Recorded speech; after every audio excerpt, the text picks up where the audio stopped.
ঘন্টা ২ বসে রয়েছি কালার দিয়ে। তোমরা সবাই কবানে এই মহিলার বয়স হয়েছে তো আবার কালার দিচ্ছে কেন? শোনো, আমার বয়স হয়েছে, আমি এটা মানতেছি, কিন্তু আমার মনটা তো আর বয়স হয়নি, তাই না কও? কত মানুষ কত রঙ্গি ভঙ্গি রং টং দিয়ে বেড়ায়, আমার কি ইচ্ছে করে না? আমার চামড়া গোছায় গেছে, তাতে কি হয়েছে? চুল গেছে পাইয়ে, তাতে কি হয়েছে? টাকা থাকলে তো সব কিছু কাঁচাইয়ে যায়। তার জন্যে আমিও কাঁচা বানাইছি। দেখো, আমি বুড়ো হলেও আমার দাঁতগুলো এখনো ভালো আছে।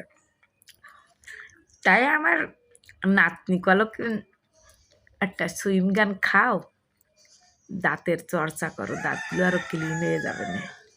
তাই আমি এইগুলো করলাম। তা তোমরা আমার মতো কালার টালার করে নিও। বয়স হয়েছে তাতে কি হয়েছে? বয়স কোনো কিছু না, কিন্তু বুঝতে পারিস।